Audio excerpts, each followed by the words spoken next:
Olá, boa noite. Eu sou Adalberto Piotto e seja bem-vindo ao Cenário Econômico pela TV Brasil, diretamente dos estúdios da BMF Bovespa, no centro de São Paulo. E foi adiado para amanhã o anúncio do governo sobre o que fazer com o rombo de 52 bilhões de reais do orçamento deste ano. Com a economia ainda se recuperando, o que significa baixa arrecadação de tributos, há a expectativa de possível redução de desonerações fiscais concedidas pelo governo anterior, de Dilma Rousseff, a vários setores e aumento de impostos. Por outro lado, o governo federal comemora a mudança de posição de vários países importadores da carne brasileira.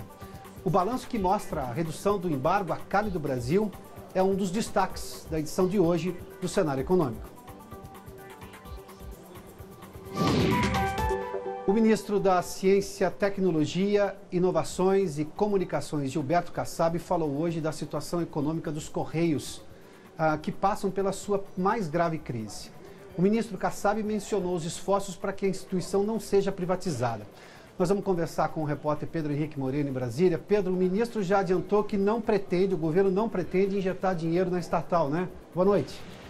Olá, Piotto. Boa noite para você, boa noite a todos. É isso, o ministro Kassab falou depois de uma cerimônia que teve aqui no Palácio do Planalto em que foram sancionadas novas regras para o setor de radiodifusão. Ele foi perguntado sobre a situação dos Correios e disse que se a empresa não se recuperar economicamente, se não conseguir cortar mais gastos além dos que já foram cortados e aumentar as receitas, que o caminho será a privatização. Ele disse que os Correios são uma empresa querida e admirada pelos brasileiros, que ele, pessoalmente, é contra a privatização da empresa ou até mesmo de partes dos Correios e que vai lutar para que isso não seja necessário como ministro. Só que ele alegou que no ano passado os Correios apresentaram aí um prejuízo de 2 bilhões de reais e que é uma determinação do governo não injetar dinheiro na estatal, nas palavras dele, e que essa determinação tem o apoio do ministro. Gilberto Kassab foi perguntado se essa situação foi provocada por causa do aparelhamento político. Ele disse que a situação chegou a esse ponto por causa de má gestão, que inclui aí loteamento, corrupção e a falta de capacidade de cortar gastos e aumentar receitas no passado, quando foi necessário. Ele também admitiu que no passado, em algum momento, o governo retirou da empresa mais recursos do que devia, fazendo referência aí aos dividendos, os lucros da empresa que são da União. O ministro também defendeu o atual presidente da estatal, o presidente, deixa eu conferir o nome dele aqui, o Guilherme Campos, e ele chamou o presidente de inatacável. Piotto.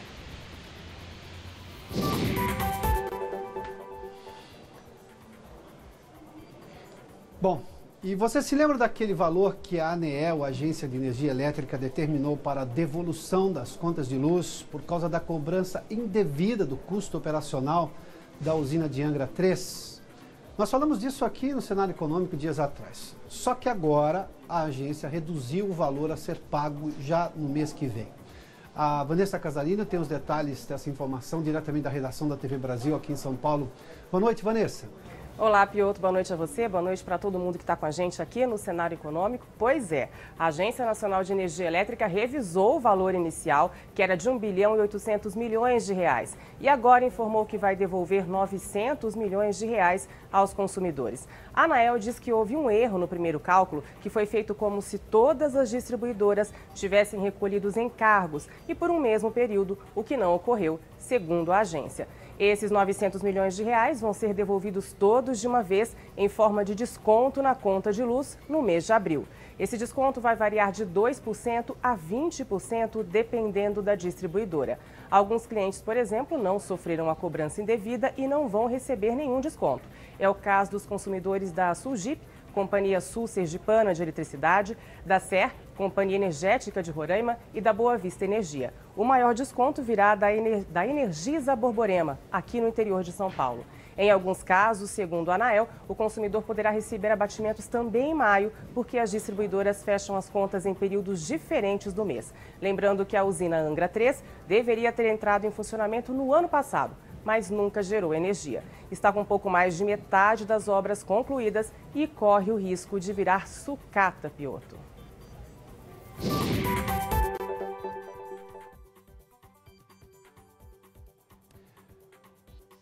11 dias daquela sexta-feira fatídica para o comércio de carne, sobretudo para a exportação de carne do Brasil, nós temos hoje um balanço de como está a situação comercial com os países que importam carne do país. Depois da Operação Carne Fraca da Polícia Federal, que revelou um esquema de pagamento de propina a fiscais agropecuários, vários países impuseram restrições à carne brasileira. A última notícia foi a reabertura do mercado de Hong Kong, cujas restrições se limitam agora apenas às 21 unidades frigoríficas que estão sob investigação do governo brasileiro e, numa espécie de autoembargo, estão proibidas de exportar ou vender carne para o mercado brasileiro também. Vamos dar uma olhadinha aqui, só para você ter uma ideia. Olha, está aqui esse é o mapa mundi. Até outro dia a gente tinha aqui vários pontos de posições diferentes. Vamos dar uma resumida de qual é exatamente a situação no momento dos principais países que compram carne do Brasil. São vários os países, são mais de 150 países, nós selecionamos alguns aqui. Bom, Egito, Hong Kong, que hoje houve esse anúncio, Japão, China, União Europeia, Suíça e Chile. Detalhe que Hong Kong é o segundo maior importador, a China é o primeiro. Diante disso tudo, eles só mantiveram a suspensão para o que se chama de 21 CIFs, ou seja, dessas unidades frigoríficas do sistema de investigação aí do governo federal, de inspeção federal, que o próprio governo proibiu a venda de carne desses frigoríficos, ou seja, apenas a suspensão temporária. Esses países todos aqui estão, de alguma forma, aceitando completamente as explicações do Ministério da Agricultura, que se impôs esse autoembargo, inclusive, ou melhor, que impôs esse embargo a essas unidades. Independentemente da posição dos países, essas unidades não podem exportar mais, nem vender para o mercado interno, porque estão sob uma rígida fiscalização. Vamos dar uma olhadinha aqui na outra situação. Olha, a Coreia do Sul, que foi o primeiro país, ainda na terça-feira da semana passada, a recuar da restrição à carne brasileira. A Coreia importa muito frango e aceitou as explicações do Ministério da Agricultura e manteve a exportação. O que a torna muito semelhante à situação dos Estados Unidos, da Malásia, da Argentina e de Benin, que apenas disseram que reforçaram o controle pelas autoridades sanitárias de cada um desses países, ou seja, estão fazendo mais amostragem, mais pesquisa em cada amostra. Os Estados Unidos, interessante, são um país que tem uma posição sanitária muito exigente em relação a principalmente alimentos. Nunca disse que deixaria de importar carne brasileira, mas disse que ia aumentar a pesquisa em 100% das amostras quando a carne chegasse nos portos americanos. É a situação muito semelhante agora à Coreia do Sul, Malásia, Argentina e Benin. Aí tem um terceiro grupo de países, que incluem Israel, Rússia e Irã, que nunca impuseram restrições, apenas fizeram pedido de mais informações ao governo brasileiro. Essa é exatamente a situação da carne, ou seja, há uma melhora muito grande por parte dos países depois de todas as explicações e movimentos do governo brasileiro, do Ministério da Agricultura. Bom, mudando um pouquinho de assunto, a percepção de melhora da economia dos empresários da construção civil aumentou na última pesquisa da Fundação Getúlio Vargas. A pesquisa foi realizada com 700 empresários do setor entre os dias 13 e 24 deste mês de março.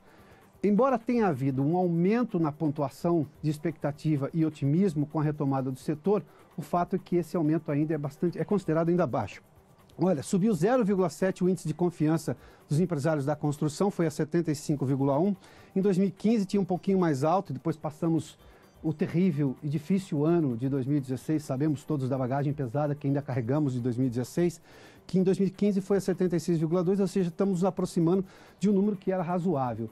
O fato é que essa pesquisa é de 0 a 200, o que mostra que realmente ainda estamos muito longe de uma situação boa na área da construção. O índice de expectativa é maior, chegou a 87,8, subiu 1,7 pontos, e o indicador de otimismo a 90,1. A diferença aqui é o seguinte, o índice de expectativa dá ao empresário a possibilidade de dizer assim, estou com a possibilidade de fechar um negócio, ou seja, há uma proximidade disso, há negociações em andamento.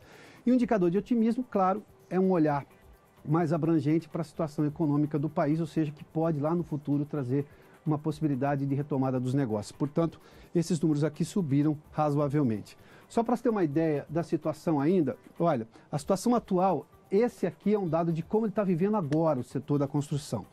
Houve uma queda, na verdade, estatística de 0,2 e está a 62,8. Embora haja um otimismo, a situação atual ainda é um pouco difícil, bastante difícil para o setor.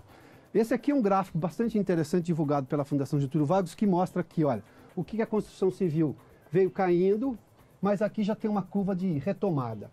Os economistas da Fundação Getúlio Vargas interpretam o gráfico e esses números todos da seguinte maneira. O que parou no momento é o pessimismo. O que está se mudando agora é a curva do pessimismo, começando a ter um certo otimismo maior. Isso indica que o setor pode demitir menos, mas não necessariamente contratar mais. Diminui a velocidade das demissões, pode inclusive parar de demitir, mas ainda não se tem ainda um aquecimento no setor e uma confiança para voltar a contratar. O setor da construção civil é muito importante, gera muita mão de obra, contratação de mão de obra, portanto, ele é sempre visto com muito carinho, muita atenção, porque pode fazer a retomada do emprego brasileiro aquecer nos próximos meses, se por acaso esse otimismo for confirmado e aumentar. No próximo mês a gente vai ter esses números, que essa pesquisa, inclusive, é mensal. Bom, por fim, esse aqui, então, nós tivemos toda essa situação aí da construção civil. E a Caixa Econômica Federal anunciou hoje que teve um lucro de 4 bilhões e 100 milhões de reais nas operações do ano passado. No difícil ano de 2016, mesmo com um lucro bilionário, o banco alega que teve um lucro 42% menor que em 2015. 2016, vocês se lembram, houve uma profusão de aluga-se e vende-se no comércio, em pequenas indústrias e muita dificuldade no setor produtivo. Mas a Caixa está anunciando que teve um lucro de 4 bilhões, embora tenha havido uma perda, se comparado a 2015, de 42% no lucro do banco. Um lucro ainda bilionário. E na sequência temos informações do mercado financeiro e as cotações dos principais frigoríficos que têm ações negociadas aqui na Bolsa. Logo depois do intervalo, a gente volta em instantes. Já estamos de volta aqui do estúdio do Centro de Operações da BMF Bovespa. Nós já vamos dar uma olhada como fechou a cotação das ações dos principais frigoríficos que têm papéis negociados aqui na Bolsa. Olha, a BR Foods subiu, está tentando se recuperar das perdas da semana passada. Hoje subiu 4,21%. O frigorífico Minerva também subiu 1,48%. A Marfrig, que ontem tinha subido, hoje caiu 1,5%. E a JBS ontem também teve perda na sexta-feira e aí está tendo uma queda de 1,95% hoje. Bom, vamos dar uma olhadinha então, portanto, agora como ficou o índice Bovespa, o índice da Bolsa de Valores de São Paulo. Vamos lá. Fechou hoje em leve alta de 0,5%, 0,51%, 64.640 pontos. E para fechar agora o mercado financeiro, já está tudo fechado hoje. R$ 13,14 fechou a cotação do dólar comercial, uma alta de 0,28%. 3,14 é exatamente o valor do PI. Você se lembra na escola, o PI? Pois é, 3,14. Vamos lá. E com a chegada da Páscoa, muitas vagas temporárias são abertas para a fabricação e venda de ovos de chocolate, bolo pascal e outras tradições da época. Só que neste ano, a oferta de vagas é menor. Vanessa Casarinho tem informações sobre isso. Não teremos aquela contratação temporária mais parruda esse ano, é isso, Vanessa? É verdade, Piotr. Esse ano são 50 mil oportunidades contra 55 mil do ano passado, uma redução de 9%. Os números são da Federação Nacional dos Sindicatos das Empresas que reúnem trabalho temporário e terceirizado. O comércio de ovos de Páscoa está oferecendo 12 mil vagas e a indústria bem menos, apenas 2 mil. O maior atrativo dessas vagas, a gente sabe, é a possibilidade de efetivação, mas as empresas não estão muito propensas a contratar este ano. Segundo a pesquisa, apenas 18% tem intenção de efetivar os temporários e a grande maioria, 66%, tem pouca intenção. Para 16%, não há chances de contratação. Isso porque a experiência anterior tem contado muito. É que com a crise, muitas empresas demitiram funcionários, um pessoal qualificado que agora está disponível para picos sazonais, como o da Páscoa, Piotr.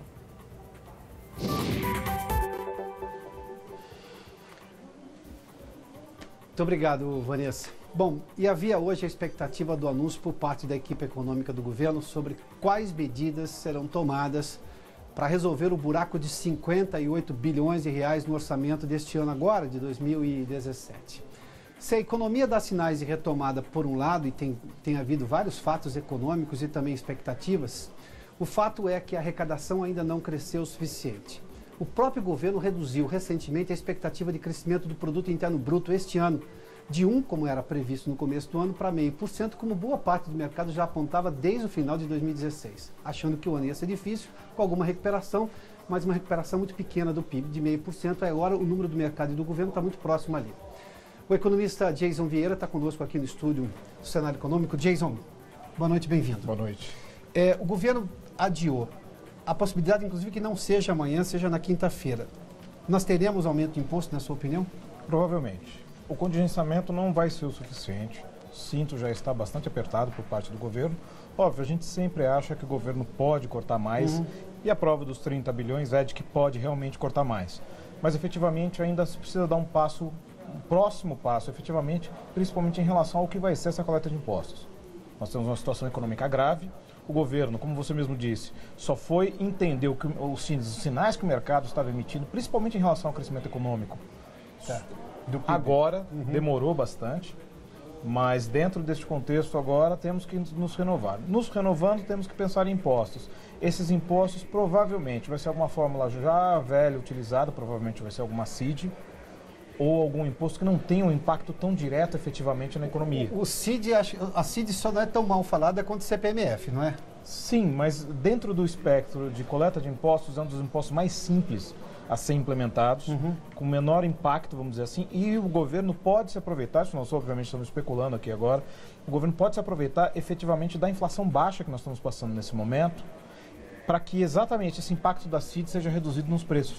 Não haja um impacto tão grande como haveria em momentos passados. Como a CID já causou impactos grandes. Ou seja, não ter repasse do empresário que vai pagar mais CID para o preço do produto final e chegar no consumidor, que impacta na inflação. Tem, mas a média inflacionária neste momento já está baixa no seu conjunto. Não é mais só alimentos que tem caído.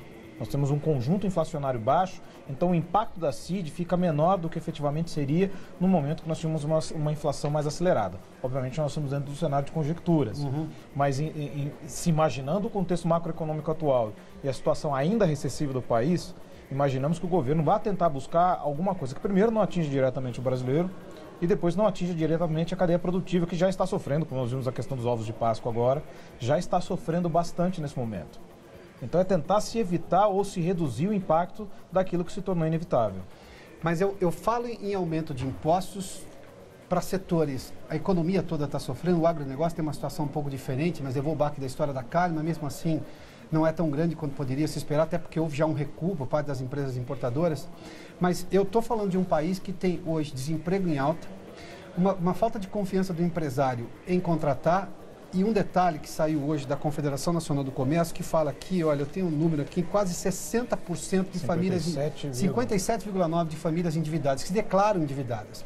Curiosamente, a maior parte diz aqui que quando precisa de recurso, vai na modalidade que até então é a mais horrorosa que se pode pegar, porque é do cartão de crédito. Exato. No giro rotativo da dívida do cartão de crédito. Que agora a nova regra do governo vai fazer com que ninguém fique mais do que 30 dias. Aquela bola de neve não vai ficar tão grande. Vai ter que ter uma modalidade melhor, com juros fixos, enfim, parcela fixa para pagar. Mas se eu aumento, eu não vou mexer na tentativa de retomada das indústrias, por contratar, por confiar na economia, por recuperar a economia? Por isso que nossa especulação é de uma CID. Porque o impacto dela na cadeia produtiva é mais, vamos dizer, é mais espaçado. Não é um imposto, não é um IPI mais alto, não é um imposto direto na cadeia, não é um imposto direto na renda. Por isso que nós imaginamos que seja um imposto semelhante a este, ou algum imposto sobre alguma operação financeira, alguma coisa, exatamente para tentar evitar esse impacto. Porque, primeiramente, o governo agora, por mais cruéis que pareçam que sejam as pautas atuais, é um dos poucos governos nos últimos anos que tem tomado as medidas de reforma que são necessárias. Sem viés ideológico, sem coisa nenhuma, nós temos que acreditar que existem reformas que nós, como economistas, já havíamos demandado há muitos anos e começam a ser tomadas. Algumas desidratadas, algumas aquém do que se imaginava, mas o início do ciclo de reformas está feito. O maior problema que nós temos agora é que a questão fiscal é preponderante para o ciclo de queda de juros. E o ciclo de queda de juros é preponderante para que se haja um estímulo direto na veia na economia, para que o crédito seja retomado de maneira menos cruel, como, por exemplo, se utilizado através do cartão de crédito. Posso fazer essa conta? A empresa que hoje está endividada, ou que vai buscar dinheiro no mercado para investir na recuperação econômica dela própria, né? De talvez voltar a contratar ou investir em produção. Ela vai pegar um dinheiro mais barato hoje, que eu tenho uma taxa Selic em queda e os bancos também vão ter que mexer na taxa que eles emprestam. Se eu tiver um aumento de imposto, eu vou empatar o jogo ou eu tenho uma queda de imposto, uma queda hoje nos juros muito melhor, muito maior do que eu possivelmente vou ter nesse aumento de impostos do governo? O problema é saber onde vai ser esse aumento de impostos. Por isso que, como eu estava citando agora, se for algo como semelhante a uma CID, isso é diluído. O impacto macroeconômico é diluído. É ruim? Vamos pagar a gasolina mais cara, sofreremos uma inflação um pouco mais alta de gasolina e é uma inflação de combustíveis, na verdade, ela se espalha um pouco mais. Porque ela se espalha por parte da cadeia produtiva. Mas ela... sobre combustíveis, né? Exatamente. Como é contribuição sobre intervenção do domínio econômico. Exatamente. Então, mas ela é, vamos dizer assim, ela é mais espalhada. Então todos pagam ao mesmo tempo. Então não é uma coisa que vai impactar um setor específico, não é uma coisa que vai impactar o cidadão especificamente. Se for algum aumento, obviamente o cidadão não tem mais o que pagar, não adianta tentar ressuscitar um IOF, coisa parecida, que é a coisa mais contraproducente. CPMF, desculpa. Nem IOF, pensar, não. né? Não, CPMF. Não adianta tentar ressuscitar uma CPMF ou... Isso tem um impacto político gigantesco. Péssimo, péssimo. A CPMF foi um imposto que, na verdade, se fosse como o preceito inicial dele de um imposto único, de uma alíquota até maior, provavelmente teria dado muito mais certo do que efetivamente nós observamos. Mas ele dentro da cadeia econômica brasileira, sabendo que o sistema brasileiro é extremamente bancarizado, nós temos o sistema bancário um dos mais modernos, se não o mais moderno do mundo, significa todos os meios de pagamento brasileiro passam efetivamente pelo meio eletrônico. Então tudo é cobrado. Então a CPMF ela tem um custo elevadíssimo nesse sentido, porque ela tem um custo em cascata. Toda operação financeira tem um custo assim. E o custo em cascata político também. E o custo político é pior ainda. Porque você busca lá no passado a reclamação do CPMF, que começou como IPMF, é gigantesco. Foi a primeira grande derrota do governo Lula. Isso, foi quando a tentativa de se prorrogar a CPMF, dali uma parcela significativa do apoio de Congresso foi perdida naquele momento. Desoneração de setores que ganharam desoneração fiscal, que é a redução de imposto momentânea, alguns setores não deram retorno, não contrataram mais, você não teve um ganho econômico com eles, ou seja, o país fez um esforço gigantesco de não receber aquele imposto e o setor não respondeu. Desoneração é um caminho? A retirada da desoneração é sim um caminho. Não deve ocorrer efetivamente nessas medidas macroprudenciais agora. Deve ser algo, não deve ser renovados provavelmente. Boa parte tem vencimento já próximo e não vai haver renovação. Não há condições de haver renovação dentro de um cenário de ajuste fiscal. Isso é impossível.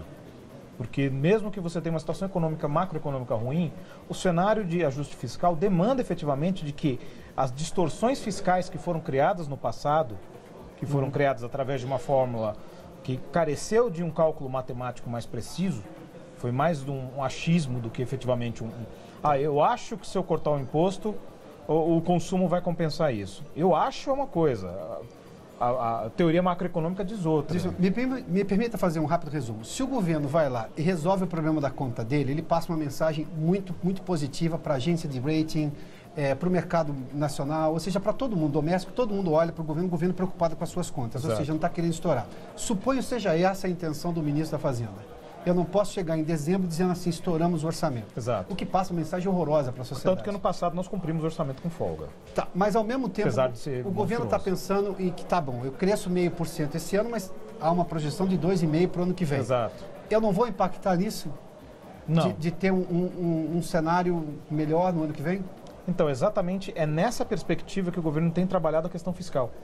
Tá. Porque o ajuste fiscal, você estando com o ajuste fiscal, a gente vai imaginar, por exemplo, que o Brasil só vai ter superávit fiscal para lá de 2022. Então tem que se trabalhar esses déficits cada vez de maneira mais compreensível. E lembrando que efetivamente nós estamos dentro da PEC do teto. Estamos dentro da PEC do teto, então considerando efetivamente em relação ao ano passado, o governo tem na faixa de 6,5% para gastar, 6,3%. Então estamos dentro do ciclo ainda de um aumento efetivo em relação ao ano anterior. Porém, há ainda o esforço pelo ajuste fiscal, para que se entre nesse ciclo. Não, eu posso gastar mais, mas não. Eu não quero gastar, eu tinha 169, agora eu quero gastar 139. Beleza, não vamos crescer tanto quanto. Precisamos fechar a conta. Para a gente encerrar, chama a atenção que o governo esteja fazendo isso agora no primeiro semestre, ou seja, não está preocupado em fechar a conta no segundo semestre. Não, ele tem que fazer isso. Isso é uma medida de prudência, né? É uma medida prudencial, exatamente. Ele tem que se tomar todas essas medidas e abrir o jogo, vamos dizer assim. Uma das coisas, pelo menos, a equipe econômica é o grande baluarte desse governo. A gente não se importa quem é o presidente, quem não é nada. O grande baluarte é a equipe econômica. E a equipe econômica tem jogado muito aberto. Tá certo. Jason, obrigado. Obrigado. O economista Jason Vieira conversou conosco. E o cenário econômico fica por aqui. Na sequência tem Rosinha Kennedy com os Corredores do Poder. Obrigado pela sua companhia, pela audiência. Até amanhã, quarta-feira, hein?